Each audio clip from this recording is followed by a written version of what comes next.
incident we had on the 6th of October 2025. That was at 4:30. There was a major incident at the Point Village outside of a bay box. And the incident was involving elements from the Unified VIP Protection Force, that's the necessary unified forces, that were deployed in areas outside of our bay box. And these areas, we have been referring to them as buffer zone area or areas. These are areas basically that are contested by our Bay Special Administrative Area and people from Twitch County of Warab State. They had fought a number of times contesting several villages, while the national government looks for a final solution. The SSPDF decided to deploy security forces to create a buffer zone so that they do not fight. So on the 6th, the unified forces, the BIP protection force, some elements from both components had misunderstanding at the market. It was involving two officers, one from SSPDF, the other one from SPLIO. There are two conflicting versions on the cause of the clashes. One version says it was purely personal misunderstanding between the two officers at the tea place. Mal basharabu fiyu shai, unas burdu basharabu fiyu shisha. They differed, and the first version says it was a large triangle. The two men were reported to be in affair with one lady. So they started quarreling. One opened fire. The officer from SPLA opened fire on our officer at the rank of captain. He shot him and killed him. And then the bodyguards opened fire on each other. And as a result, the two officers died in the clashes. The clashes started spreading from the market to the main checkpoint and to the main barracks. All in all, a total of 14 servicemen were killed. 6 from SSPDF and 6 from SPLIO and 8 from SSPDF. I have also received a report that one civilian was killed in crossfire. But the written report from our commander indicated only 14 servicemen that were killed. But of course, I had to incorporate this so that you find out from the concerned authority. And the report of one civilian being killed in crossfire was given to me by the commissioner of Tweed County. So you can go and find out. 4 servicemen were wounded. They are currently receiving treatment at Rural Lake, St. Teresa Hospital. 5 servicemen that were wounded. So based on this report, it appears like the conflict was not politically motivated. And for us to get to the bottom of it, of course, there's need for further investigation to be carried out so that we know, was it a love triangle, which appears to be the case, but I can assure you that it was not politically motivated. And also it is good to underscore that this is the first time for members of the BIP to clash among themselves since the unit was formed in 2019 and since they were graduated. So it's good to register that. I'm moving to Western Equatoria. My briefing on security developments in Western Equatoria will cover Nigeria County in the west. On the same day, that was on the 6th of October 2025, we had our security forces that were deployed in Nigeria town. They were going about their routine activities. They were waylaid at a place called Nyagwanji and Marengi, outside of Nigeria. And as they were going about their movements, each area, some obstacles were created. They were erected by the rebels. And that was basically, they would be They would identify a big tree by the roadside, then cut it, then place it across the road. And once that obstacle is created, they would make an ambush. So as our forces would approach, they would find themselves that they are encountering an obstacle. So their movement would be slowed down. And when their movement is slowed down, that's the point at which they would be attacked. So they were attacked at two places. And we were able to neutralize the attackers. And we were able to eliminate 7 of them. I have the pictures of the trees that were put across the road, how the security forces were trying to remove them. Once I'm done with the briefing, I'll share them with your WhatsApp group, as well put it on my page, on my page, the official page that you normally see, so that you know exactly what had happened.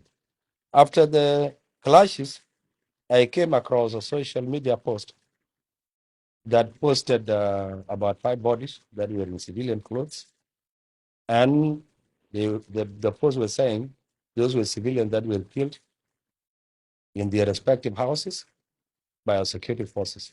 I would like to say no, we did not move from barracks to houses, doing house to house search and eliminating civilians.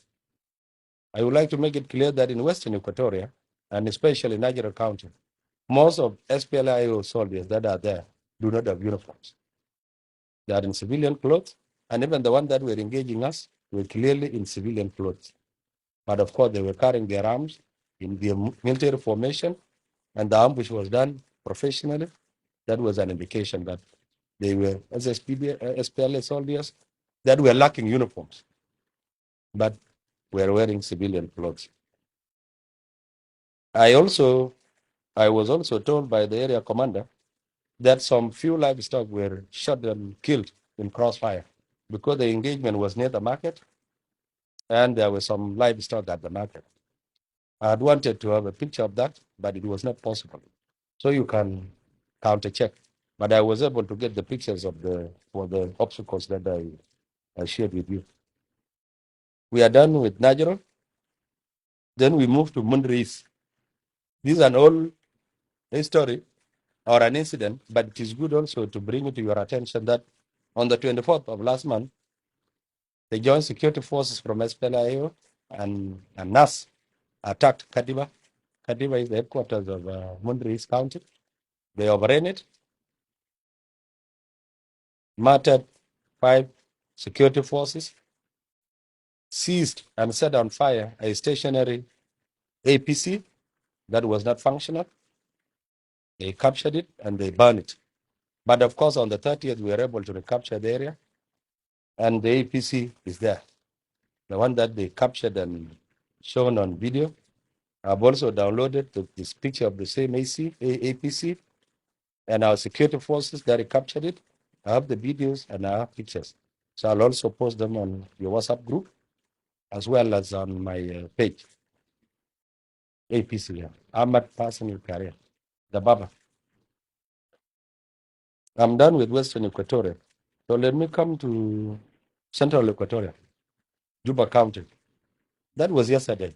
In the morning, there were 2 vehicles, and Arbat Sukar, public passengers there. One of them was ambushed just some few kilometers away from Mugri. Mugri from Juba town center is about 40 kilometers. So that vehicle was ambushed, sprayed with bullets. I've received information that one passenger was killed. Another one was shot and wounded around his head or neck, but survived. We do not know the identity of the attackers. But that area has become a black spot. Most of the time, incidents that we have been registering normally occurred at that spot. So security will be beefed up along that section of the road so that the lives are saved. And then the famous incidences in Bor, I'm just revisiting it because it, in one way or the other, involves us. So last month there was an emergency of an armed group. Of course, you heard from the state authorities that they were calling themselves the Red Bells. An explanation was given by the state authorities on incidences that had been registered and the one that involved elements from national security and SSPDF. We have put in place additional security forces to stop further escalation. And I understand that the governor had initiated a dialogue with the leaders of the Red Belt. I do not want to get into why they are existing in Bor town, because information was sufficiently given by the state authorities. And then the same, there was an emergency of an armed youth called Patriotic Taposa Youth. You remember they had attacked the headquarters of National Security Service. Information was given by the state governor, including the casualties. I'm covering these whole stories to tell you that there were, yes, major incidences involving Kapoita. Kapoita, of course, is a very major town in eastern Equatorial State. Very important town. It was attacked. And the governor said those who attacked it were affiliated to SPLA-IO.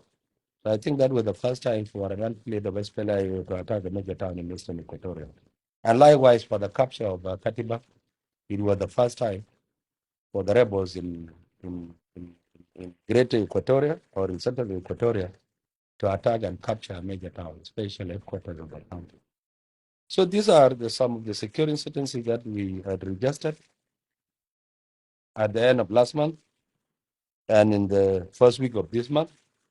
Others in Juba town got covered by the police spokesperson, especially the major incident that we had around the John Garang Museum, where some elements from Tiger were shot at and 2 servicemen were shot and wounded. The culprits were eventually arrested. Two is being handled by the Tiger. And in the due process, they will let us know the identity of the attackers and the motive. But otherwise, the rest of the country is quiet.